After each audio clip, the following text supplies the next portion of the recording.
Well, hello there. Welcome back to the channel. My name is James, and here at 20th and 21st Movies, we are about all things cinema.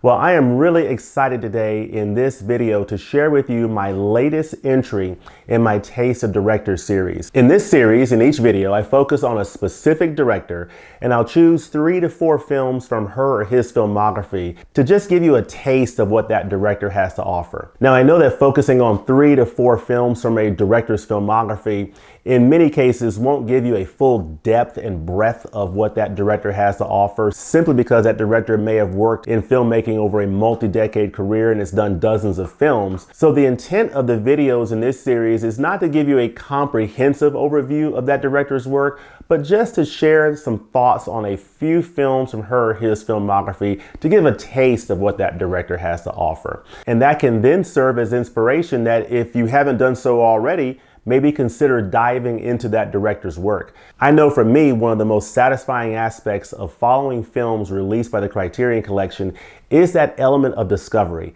Discovering new filmmakers, discovering films that I had not yet ever seen or even heard of, and learning something new, getting exposed to an area of the world that I'm not familiar with, or getting exposed to a new filmmaker's style, and getting exposed to stories about people's lives in different areas of the world that I was not aware of before, and just a discovery of something new. For me, that's extremely satisfying following these films.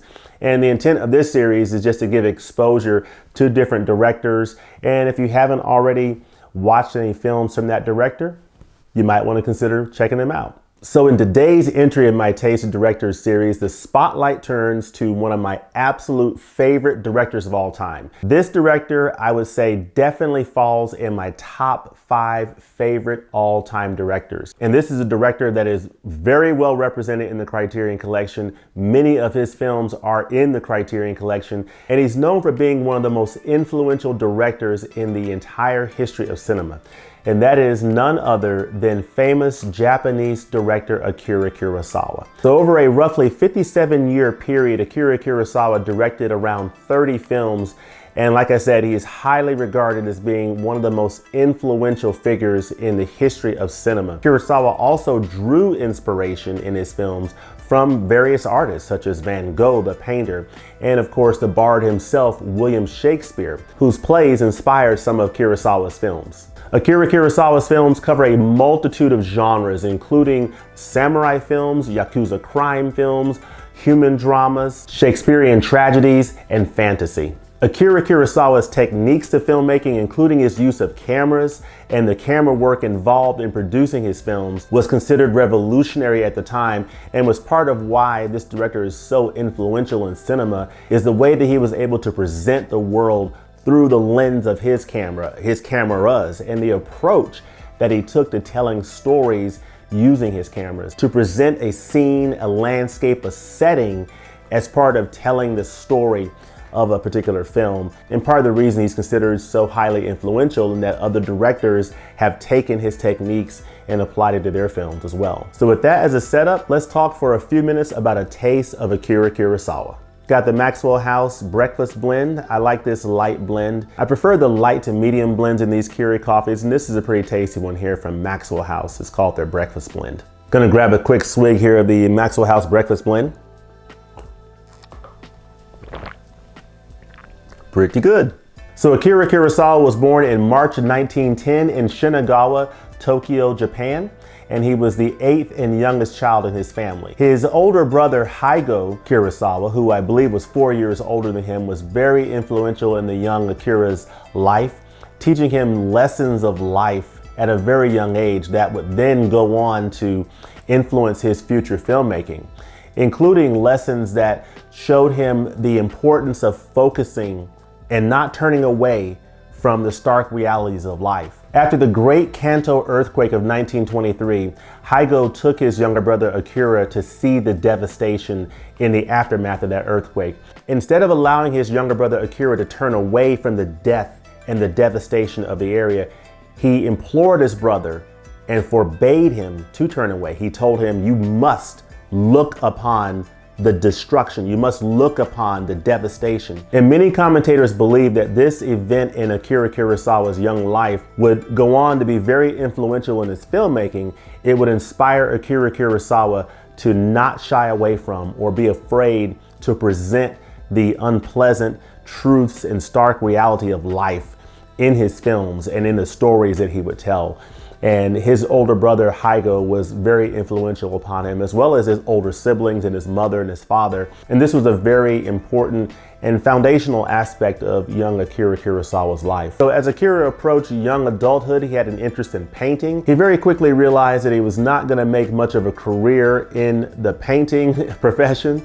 So he decided to shift gears and in 1936 entered the film industry for the first time. And he worked as an assistant director and scriptwriter on several films in the late 1930s and the early 1940s during the war, up until and before his directorial debut in the feature film Sanshura Sugata from 1943, which translates to Judo Saga. In 1948, Akira Kurosawa would follow up his 1943 directorial debut with another film called Drunken Angels, a Yakuza crime film. And this film was Akira Kurosawa's first collaboration with then relatively unknown actor Toshiro Mifune. They would go on to work together on another 15 films, making them one of the greatest director-actor collaborations in film history. His 1950 film Rashomon, which is pictured up here on the menu, won the Golden Lion Award at the 1961 Venice Film Festival, which very importantly led to a broader recognition of Japanese films around the world. All right, so for this latest entry in my Taste of Directors series, where I am turning the spotlight on Akira Kurosawa, I'm going to focus on 4 films from Akira Kurosawa's filmography, starting with 1950's Rashomon. Then I'll move on to 1954's Seven Samurai. Then we'll talk about 1963's High and Low. And the 4th film in this taste of Akira Kurosawa's films is one of his later works, 1990's Akira Kurosawa's Dreams. So let's jump right into it. 1950's Rashomon from Akira Kurosawa. This is a fantastic film from this great director. It's one of his best films, in my opinion. And this is a wonderful addition from Criterion. Really, all of these films that I'm going to share with you in this Taste of Directors series and all the other films that I will show you from this great director that are in the Criterion Collection are all great films. So that pretty much goes without saying. But in this case, Rashomon from 1950 is a really excellent film. And it has a great story behind it, which I think is so representative of real life today, and that is the fact that multiple people can see the same event and have a very different perspective on what that event represents and what that event is telling us. And it sort of reminds us of life today in many ways. But this film really illustrates that in a very profound way. And it basically covers the story of a samurai warrior and his wife who are going along their journey, and that samurai warrior is killed and his wife is raped. And you have 4 different people who are witnesses to this event. You have a bandit who is played by Toshiro Mifune. You have the wife who was abused, and she is played by actress Machiko. So she plays Masako Kanazawa, who is the wife of the samurai. Toshiro Mifune plays Tajimuro, the bandit. And then you have Takashi Shimura, who plays the woodcutter in this film. Of course, you may know that Shimura also plays Kanji Watanabe in Akira Kurosawa's film Akira. And that's another aspect of Akira Kurosawa that I think is really fascinating, is very similar to many filmmakers today.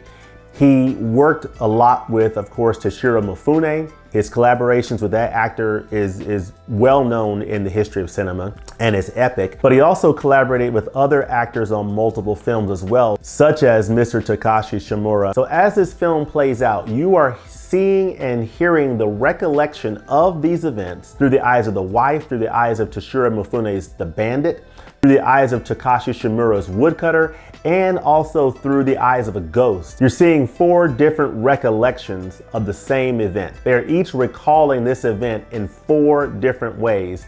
And it's just an excellent example that illustrates that different people can see the same event and have a very different take on what happened. It's really a timeless concept that has been in place since the beginning of time. It's definitely representative of what we're seeing in today's world in many respects. And it's just a fantastic story, and the way that this story is presented is just legendary. This film is also famous because it is the first feature film that actually features the sun being photographed. Again, Akira Kurosawa was very inventive and innovative in his use of cameras and his filmmaking style and his visuals that he brought to his films. And this was the first feature film in the history of cinema to photograph the sun in the manner in which it did, which at the time was considered to be impossible to do. But Akira Kurosawa, breaking those boundaries, doing different things, taking different approaches to filmmaking, different approaches to visual storytelling, broke through and photographed the sun for the first time in this film in a way that had never been done before. But this is an absolutely fantastic film, and this is a great addition from the Criterion Collection. You have a new digital restoration, you have a commentary on here, and you've got various special features on here that really round out this release. But this is a great film from Akira Kurosawa, a great story, and yet another wonderful collaboration with Toshiro Mifune in here, and some great actors and great characters. And this story is so well presented and photographed, as so many of his films are, and it's just a delight to watch. This is 1950s Rashomon from Akira Kurosawa. All right, so the second film in this taste of Akira Kurosawa films is Seven Samurai. This is the 1954 film from Akira Kurosawa, and this is one of the legendary editions in the Criterion Collection. This comes in at spine number 2 in the Criterion Collection. And if you are new to collecting Criterion film, many people would tell you this is absolutely one of the highly recommended titles that you'll want to pick up, along with titles such as The 400 Blows and 8½, and The Seventh Seal. Seven Samurai is one of those films that you'll definitely want to pick up. It's just an absolute classic that you'll want to have in your collection. This film is regarded as one of the most thrilling epics in all of film history. This is a 3.5-hour saga. At the time this film was made, it was the most expensive film ever made in Japan. At the time, it was made in 1954. And it's just one of the most epic films of all time. It runs at just under 3.5 hours. And in essence, the story covers 16th century Japan, in which a poor town or village hires 7 samurai warriors to protect them against bandits. And in here, you've got Toshiro Mifune playing Kikuchiyo, one of the samurai, and you've got Yakashi Shimura, who plays Kembi Shimada, the veteran samurai in this film. And this is just an absolutely epic film that you have to check out. This film is a demonstration of Akira Kurosawa's evolving use of the camera.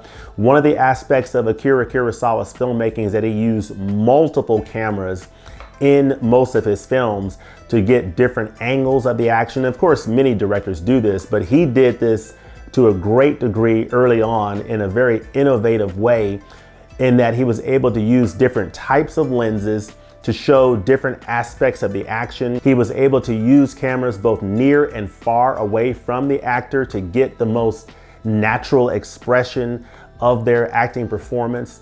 And that's something that many of the actors who worked with Akira Kurosawa really appreciated about his filmmaking, was his use of cameras and how they were able to act more naturally, because the camera in many cases was not so close to them, it was sort of far away from them, and they could actually emote and express themselves in a more naturalistic way, which really played into Akira Kurosawa's style.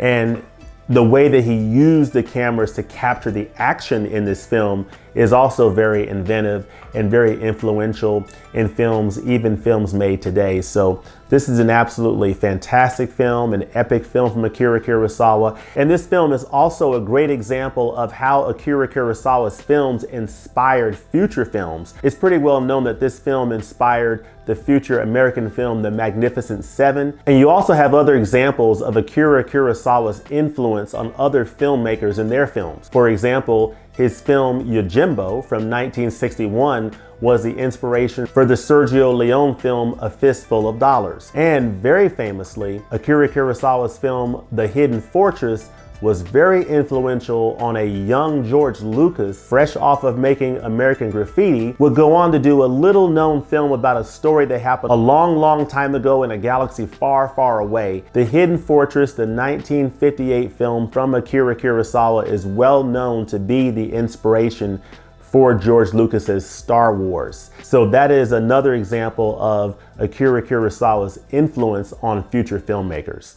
So this is a great film from Akira Kurosawa. Highly recommended if you do not already have this. Definitely pick this one up. I actually look forward to Seven Samurai getting an upgrade at some point. I think if the Criterion Collection ever goes into 4K, this would be a great first title to release on the 4K format from the Criterion Collection. I think this edition is about 10 years old, so even a new 4K digital restoration would be welcome in the visuals of this film, but a 4K release of this film could be pretty epic if it could be pulled off. But this is a highly recommended title. If you don't already have this one, definitely pick this one up. This is Seven Samurai from Akira Kurosawa. All right, next up is a film from 1963 from Akira Kurosawa called High and Low.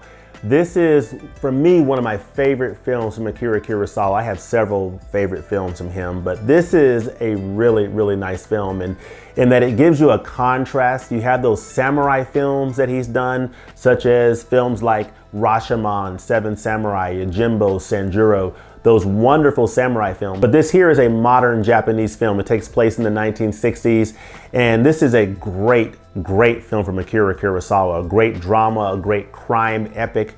And this comes in at about 143 minutes, so almost 2.5 hours. And this also stars Toshiro Mifune. Of course, Toshiro Mifune and Akira Kurosawa collaborated on many films, and this is another collaboration with Akira Kurosawa and Toshiro Mifune. And this is a great film that if you have not already checked out, I highly recommend it. And the story of this film is loosely based on Ed McBain's novel, A King's Ransom. And in this film, Toshiro Mifune plays Kingo Gondo. He is an executive of a shoe company, and he has a different philosophy for how the company should be run from the main head of the company, as well as a faction of fellow executives who want to run the company differently. So you've got sort of a war going on between different philosophies of what direction this company should take. So that's a really interesting dynamic that you see playing out in this film early on. As the story develops, Kingo Gondo's character becomes the victim of a kidnapping and extortion scheme. And that's where you see a lot of the drama and the action play out in this film. This is a fantastic film that you definitely want to check out. It's just so beautifully shot and photographed. This film is an excellent example of how Akira Kurosawa continued to evolve in his filmmaking style and the use of different cameras and different lenses. But in the case of this film, he shows you the way he frames and sets up a scene and the way he positions his characters within the frame of a scene to help tell the story and tell the mood of what that character is feeling just by the way he sets and frames a scene. So this is just an amazing film. I absolutely love Toshiro Mifune in this film. So in this film, you have Toshiro Mifune, who plays Kingo Gondo. You've got Yutaka Sada, who plays the chauffeur. You've got Tatsuya Nakadai, who plays Chief Detective Takura. Now, Tatsuya Nakadai also plays in The Human Condition, which recently was released by the Criterion Collection that I'm very much looking forward to picking up in this upcoming July Barnes and Noble sale. So he plays the chief detective in this film. And you have Kyoko Kagawa plays Riko Gondo, Kingo's wife. So this is just a fantastic film. If you have not checked this one out, definitely pick up this film. This is the 1963 film from Akira Kurosawa. It's called High and Low. Just a fantastic crime drama that plays out, starring Toshiro Mifune and a wonderful cast of characters. This film is also an excellent example of Akira Kurosawa's filmmaking technique, and just a great film overall. Highly recommended. High and Low. I think it translates into heaven and hell in Japanese, but just a fantastic film from Akira Kurosawa and a wonderful addition from the Criterion Collection. All right, so the fourth title I'm going to talk about in this Taste of Director series for Akira Kurosawa is the 1990 film Akira Kurosawa's Dreams. Now, this is one of the last works from Akira Kurosawa, and as I was thinking about what 4 films I want to focus on, I thought about, of course, I want to include Seven Samurai. That is a must, right? You have to include Seven Samurai if you're going to talk about Akira Kurosawa. So I started off with that. Then I said, you know what? Rashomon would be a good one to talk about as well. And those would be 2 good samurai films. Then you put High and Low in the mix. And then I thought, this is another really nice film from Akira Kurosawa that I wanted to include in here. It's a film from the latter part of his career. It's in 1990. It's a more modern film, and it's a film that is a little bit different in that it's more of a fantasy type film. It's a more visionary film. I think this is a great film that, using fantasy and using different short stories in a fantasy type format, it really shows Akira Kurosawa's visual storytelling style, his visionary filmmaking. I think it really plays out so beautifully in this film. This film, in my mind, in some ways is a bit of a culmination of the various filmmaking techniques that he has learned over the journey of his career, starting with those films in the early 1940s through his epic run through the 1950s and 1960s. Everything that he had learned from all those visual filmmaking techniques all come together in this wonderful, wonderful visual feast for the eyes, all in living color, Akira Kurosawa's Dreams. This film is basically 8 vignettes or 8 short stories that basically convey different dreams from Akira Kurosawa. So it's dreams from his childhood. It gives different vignettes that show dystopian futures or destruction in the future from nuclear annihilation. It shows different stories that talk about the environment and talk about different aspects of human life in so many incredible, beautiful, and poignant ways. And the visual storytelling in this is absolutely remarkable. I had mentioned early on that Akira Kurosawa was heavily influenced by artists such as William Shakespeare and Van Gogh, the painter. And one of the vignettes in this is so beautiful from a visual standpoint because it shows the character moving through different Van Gogh paintings. And it is definitely something you want to see in this film. Overall, this film is just an absolute delight to watch just from a visual perspective. The stories are very fascinating and interesting, the different vignettes that he shows through this film. The runtime is 120 minutes, so it's right at 2 hours. So each of the vignettes runs roughly 15 minutes. It's just a delightful watch and just a great glimpse into the mind of this wonderful, wonderful filmmaker in one of the last works of his career. And what you get on here is a new restored 4K digital transfer, which is very important for this film that came out in 1990 because the video on this film is phenomenal. This film looks absolutely incredible with this 4K digital restoration, which I think serves this film very well because this film is such a visual feast for the eyes. It is so beautifully photographed. Each of the vignettes is just absolutely stunningly photographed, and it's just so beautiful just to watch. And so I highly, highly recommend this title from Akira Kurosawa. It's very different from the other films that I've talked about. And that's part of the reason why I chose this film to talk about in this Taste of Directors series, because it's a different film from a lot of the other films that Akira Kurosawa has made, but it's the culmination of so many aspects of his filmmaking through the decades. And it's just so beautifully presented in the 8 vignettes that are shown in this film. So you get a 4K digital transfer, you get an audio commentary on here from film scholar Stephen Prince, who is a Kurosawa expert. You've got several new interviews on here as well. And you've also got Kurosawa's Way from 2011, which is a 50-minute documentary by Kurosawa's longtime translator, Catherine Kagawa. And you've got other interviews on here from Alejandro Inarritu, Martin Scorsese, and many others.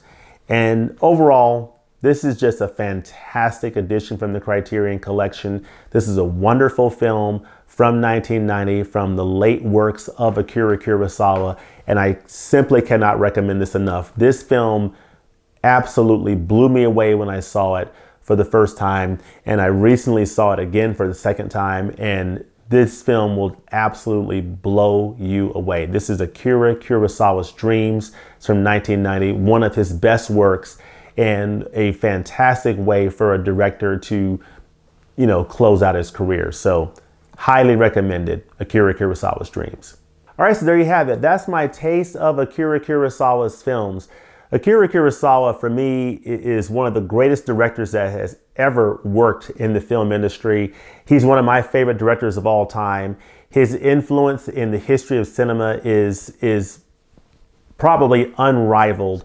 And he's just one of the greatest filmmakers that's ever lived. And I just really enjoy each of these 4 films. Of course, Rashomon, just a fantastic film. Seven Samurai is a great addition from the Criterion Collection. Just a great film. And of course, High and Low and Dreams are 2 fantastic films from Akira Kurosawa. And if you haven't had a chance to check out those titles, I highly, highly recommend it. But of course, Akira Kurosawa has several films in the collection that I would also recommend. If you're thinking about, the Criterion Collection sale, Barnes and Noble, July sale is coming up. What films should I think about getting for my collection? If you have not yet experienced Akira Kurosawa's work, I highly recommend considering adding at least one title from Akira Kurosawa to your collection, if you have not done so already. The 4 films I've talked about in this Taste of Directors series are all highly recommended, and picking any one of those titles would be an excellent addition to your collection. But then in addition to that, there are several other films from Akira Kurosawa in the collection, such as Akiru from 1952, which is an excellent film, wonderful human drama. You've got Throne of Blood, which is from 1957. This is a wonderful example of Akira Kurosawa adapting a Shakespearean tragedy. In this film, Akira Kurosawa adapts Macbeth for Throne of Blood. This also stars Toshiro Mifune. Hidden Fortress from 1958. Of course, this served as the inspiration for George Lucas's Star Wars. Yojimbo's Shanjuro. Of course, this is a great double feature. It's two movies here in this nice set. These are 2 samurai films that you'll definitely want to add to your collection at some point. Yojimbo being the inspiration for Sergio Leone's A Fistful of Dollars. And Kagemusha, the 1980 film from Akira Kurosawa that runs at about 180 minutes. This is a fantastic samurai film from the master, from Akira Kurosawa. So just so many options to go with if you're thinking about what films you want to pick up for this upcoming sale. Akira Kurosawa is a filmmaker that I cannot recommend enough. If you have not already experienced this amazing filmmaker's filmography, I highly, highly recommend checking it out. So let me know in the comments below, what do you think of Akira Kurosawa's films? Do you have a favorite film from Akira Kurosawa? If so, let me know what your favorite film from Akira Kurosawa is in the comments below. Also, let me know, what are the films you are most looking forward to picking up in this upcoming Criterion Collection sale? And if maybe you're considering picking up a film from Akira Kurosawa, what film from Akira Kurosawa are you thinking of picking up in this upcoming Criterion Collection sale? As always, thanks for watching, and we'll look forward to seeing you next time in the movies. Peace.